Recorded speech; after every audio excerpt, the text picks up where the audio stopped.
my name's Nicole Pierce, and we're back for Career Conversations with Nicole. I am so excited today because I have my favorite company or employer. Today, we actually have Rachel Booth and Sammi T on the call with us today. Thank you guys for being here. Thank you, Nicole. We're excited to be here. So I will kick it off with an Aprio introduction then and share with everybody a little bit about the firm. So my name's Rachel. Just like Nicole mentioned, we have Sammi here as well. We are two of the campus recruiters at Aprio. Aprio is a CPA-led advisory firm, so a public accounting firm. We are headquartered in Atlanta, Georgia, but we have offices in Alabama, North Carolina, and Tennessee now. Topic for today. We're going to go on to it, and it's feedback. I love this conversation. I think it's a hard one for students to accept early on. So I think it's going to be so fun. We're going to dig right in, and I'm going to ask Rachel just to define, what is the definition of feedback? Yeah, so the definition of feedback is a person's performance of a task, which is used as a basis for improvement. So that is what the definition is per Webster. I love it. So yes, now we know the definition, but when I think back to when I really didn't think of feedback as a positive thing. Honestly, it was like negative, it made me feel bad inside. So I would love to hear from you guys of what you think about feedback now versus before, and then like, how did it click with you that this was actually not a bad thing? Yeah, absolutely. So when I started out my career at Aprio, actually, I was an intern when I started working for the firm, and I worked as an associate and a senior associate for a few years. So definitely in that position where you start out your early accounting role and you don't know what you're doing, there's lots of feedback, lots of areas to improve. You're talking with clients, you're working with complex numbers, working with complex documents, and there's a lot of things that can be improved upon. And so I definitely think at first, I was eager to hear about the things I was doing well, but I was also super scared to hear about all the things I was doing really bad at. And that's kind of the way I think, going into my performance reviews was that I'm going to just get this list of things that I'm not succeeding on. And so I think as I grew through my career, I think as I changed my role in my career even more than that, and I became the campus recruiter who works with our interns, and we have 50 interns here a year, and they all do performance reviews, and I get to sit in all of those performance reviews. I really got to see that it's not supposed to be a scary thing. It really is there so that we can give feedback on the things you're doing well on, so you know where you're doing a great job, and also that we can give you a roadmap for how you can do better. So you're never going to improve if nobody can tell you, hey, so we noticed you're really struggling over here, and here's a solution that I think could help you. I think one thing that I've learned just as I've progressed through my career is that don't be shy to tell people about what you do either. You're not bragging. Your performance review is your time to come in and say, I did this, and this year, and that's incredible and amazing, and I did a really good job. So also don't be afraid to let your coach know what it is that you've done a good job at. Ooh, so I love that. I didn't even think about that when we started this conversation, but that students, you should hear that is a time to brag about yourself too, so that they can see what you've done. I love it. Honestly, if you think about it, an employer is only going to provide the feedback for things for you to correct if they want to keep you. If they don't, they're just going to let you fail, right? And so I think that advice is just so valuable. Mm-hmm. Well, the next question for today is, how do you suggest students take feedback, and what should they do with it once they get it? So when you get feedback, you need to read it and you need to think about it. I think a lot of people can have a knee-jerk reaction, either that wasn't fair or I'm not being understood. And so before you have that reaction, take a look at it, take some time, take a breather, leave your meeting. And if you have questions about it, come up with your questions that you have. It's really hard sometimes when you're on the spot to come up with those good questions to really understand the feedback. So take the time to do that. And then either you're going to agree with the feedback or you're not going to agree with the feedback. So if you agree with the feedback, improve upon it. You need to look up your own resources. You can go to your company L&D department. You can have further conversations with your manager about how to improve. And then if you do disagree with the feedback, you have thought about it, and you still think it's unfair, discuss it further and discuss with your manager why you disagree with it, so you can be on the same page about what's the miscommunication going on here. Oh, that's such a good point. And I think it would be hard for students probably to go to their supervisor or manager and say, I just don't agree with you. But what's going to happen when they do that is it's going to enlighten them to the things that they're not seeing, which is exactly the whole point of the feedback in the first place. Also, if you don't say anything, your manager is still going to be your manager, and they're still going to think you're doing that thing wrong 6 months from now, right? So you've got to clear it up, or it's just going to keep coming up. Yes. So have that conversation about why you disagree, and maybe it is something that your manager is just like, I really actually didn't realize that you were doing that. So I actually understand now, or maybe it is something that would provide that for further clarity. That was a question you didn't think to ask when you reviewed it. So.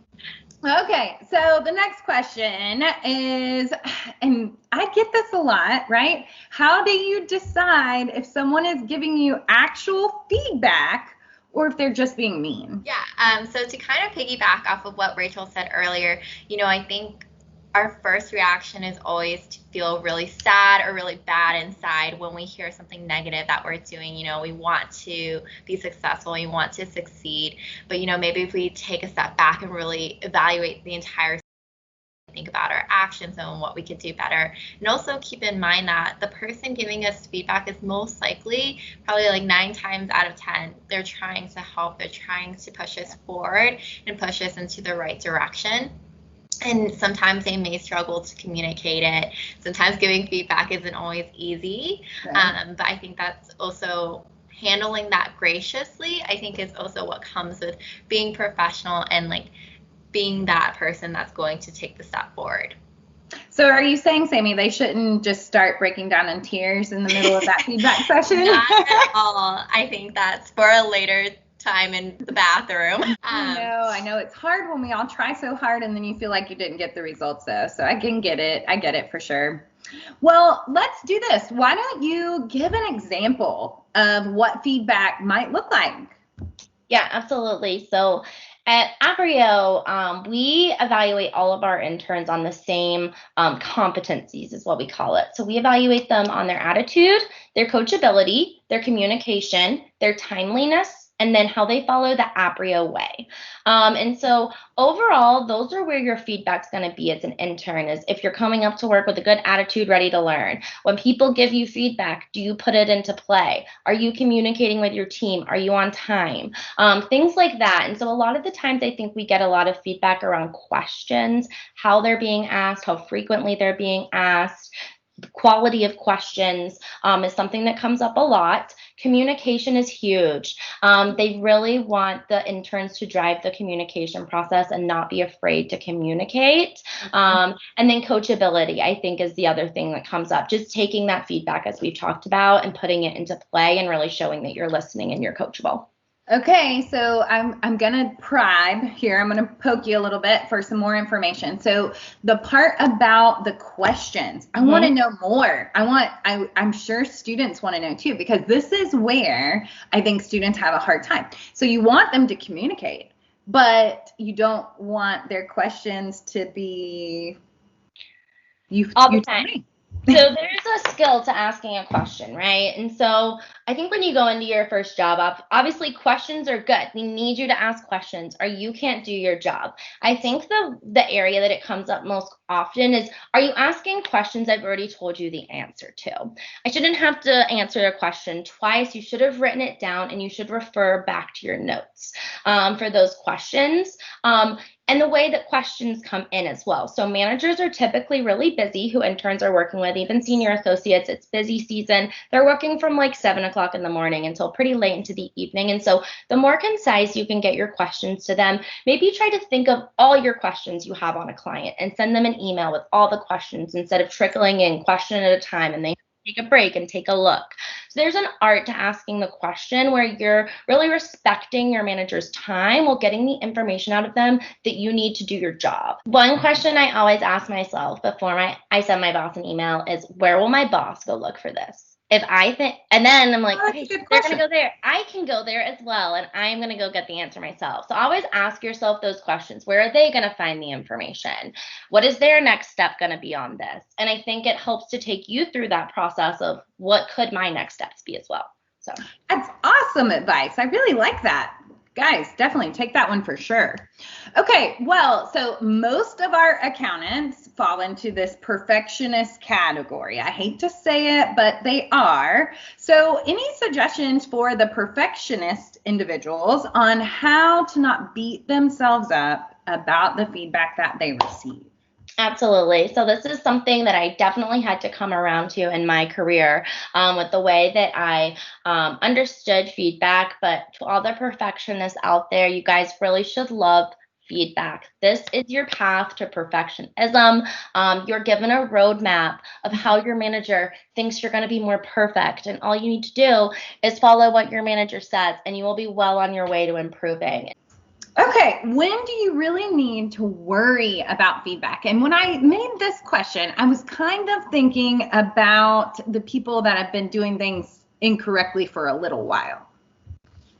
Yeah, so if your performance is low, should you worry about feedback? Absolutely. I think that with feedback comes, you have to have this sense of urgency, right? If it rolls around to your second feedback conversation and the feedback is the same, that should be like a little red flag that's kind of blaring. Like, okay, yes. I need to get it together after this conversation, or maybe even during this conversation, you can talk to your manager and say, okay, we need to come up with a game plan. Like, what are you going to do to fix this? How can I get better? Do you have any advice? What, are there other people on the team or other people that you've had on your team that have also struggled with whatever you're struggling with, and what have they done that worked for them to fix their problem or to get better? And I think that evaluating all that, going home and then looking at the big picture again by yourself is something that's going to help you. So Sammi, I think you're so right. And that was such good advice, is that you should turn that around directly back to the person that gave you the feedback and ask them, okay, tell me how we can fix this. How can I fix this? Or even better, I love the response. Students, write this down. Seriously, take it on your phone. That you should turn around and say, okay, who is someone that's doing it well? Because honestly, in business, there's no need to rewrite the wheel. Just go copy someone that's already doing things well. Okay, well, our last question for today. I can't believe it. It goes by so fast. Your suggestion on how students can give feedback to friends, peers, coworkers, and even supervisors. And I know that we're kind of turning the coin here, but instead of getting feedback, how do you give it? Yeah, so at Aprio, we have a couple different fundamentals, and one of them is to speak straight. And I think that this is something that a lot of people probably struggle with, especially if it's to someone like your supervisor, for example. That's a really uncomfortable conversation. That's something that I think we have to get used to, right? So speak straight, but deliver your message kindly. And also, before you deliver your message, before you just word vomit your feedback, take a moment to think about who you're giving your feedback to. Think about their personality. Think about how they prefer to be communicated to, and think about the best way to deliver that feedback to them. Well, that is it for today. It concludes this conversation, but I always ask everybody to give me their last minute advice for the students. So please share us some wisdom. So I think the biggest piece of advice that I would want students to know is and every firm has a different way that they will evaluate, but a lot of times students, I think in school, when they do well, they're used to getting an A or an A plus. But in the business world, when you go through your performance reviews, when you're doing all the things right and you have a few areas to improve upon, you're not an A, you're like a B. And you're middle, and only do you make the A if you're in that very top percent of people that's really doing all the things right in that area. And so I really like that, and I'm going to piggyback on it too, is that students typically, when you first come to college, you don't make those A's, you don't do well, you don't know what you're doing, so you had to figure out how to do college well before you could get the A's, right? Unless you're just that really brainiac student, which I know we have some of those too. But most of the time, you have to have that learning curve of learning how to do it. So such a good conversation, you guys. I really appreciate your time, and until we can do this again, I'm going to just say goodbye. Thank you. Thank you. Bye.